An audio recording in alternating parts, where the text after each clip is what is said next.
Pink ball టెస్ట్లో భారత్పై Australia pacer Scott Boland పునరాగమనం చేయడం ఖాయం. ప్లేయింగ్ లెవెల్లో బోలాండ్కు అవకాశం లభించనుంది. రెండో టెస్టుకు ముందు గాయం కారణంగా జోష్ హాలీవుడ్ మ్యాచ్కు దూరమైనప్పుడు బోలాండ్ వెలుగులోకి వచ్చాడు. ఇటువంటి పరిస్థితుల్లో ఆస్ట్రేలియాలో హేజల్వుడ్ స్థానంలో సీన్ అబాట్, బో వెబ్స్టర్, బ్రెండన్ డాగెట్ ఉన్నారని వార్తలైతే వినిపించాయి.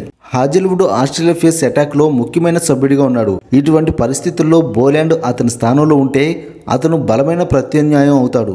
హాజల్వుడ్ స్టార్ కమిన్స్ త్రాయింగ్ కంటే బోలాండ్ ఎక్కువ మ్యాచ్లు అయితే ఆడలేదు, కానీ పరిమిత మ్యాచ్ల్లో తానేంటో నిరూపించుకున్నాడు. బోలాండ్ టెస్ట్ కెరీర్ గురించి మాట్లాడితే అతను మొత్తం 35 వికెట్లు తీసుకున్నాడు. అప్పుడు అతని సగటు 20.35గా ఉంది. అతను 2.79 ఎకానమీతో బౌలింగ్ చేశాడు. స్కాట్ బోలాండ్ ఇప్పటి వరకు భారత్తో మొత్తం 2 టెస్టులు మాత్రమే ఆడాడు. అప్పుడు అతను అద్భుతంగా ఆకట్టుకున్నాడు. బోలాండ్ 3 ఇన్నింగ్స్ల్లో మొత్తం 5 వికెట్లు తీశాడు. అయితే 2023 నాగపూర్ టెస్టులో అతనికి వికెట్ దక్కలేదు. అయితే ఆస్ట్రేలియాతో జరిగిన ప్రపంచ టెస్ట్ ఛాంపియన్షిప్ ఫైనల్లో ఈ బౌలర్ అద్భుతాలు చేసి మొత్తం 5 వికెట్లు పడగొట్టాడు. బోలాండ్ ఇటీవల మెల్బోర్న్లో జరిగిన ప్రాక్టీస్ మ్యాచ్లో కనిపించాడు. అయితే ఆ సమయంలో భారత బ్యాట్స్మెన్స్ అతనిని సులభంగా ఆడారు.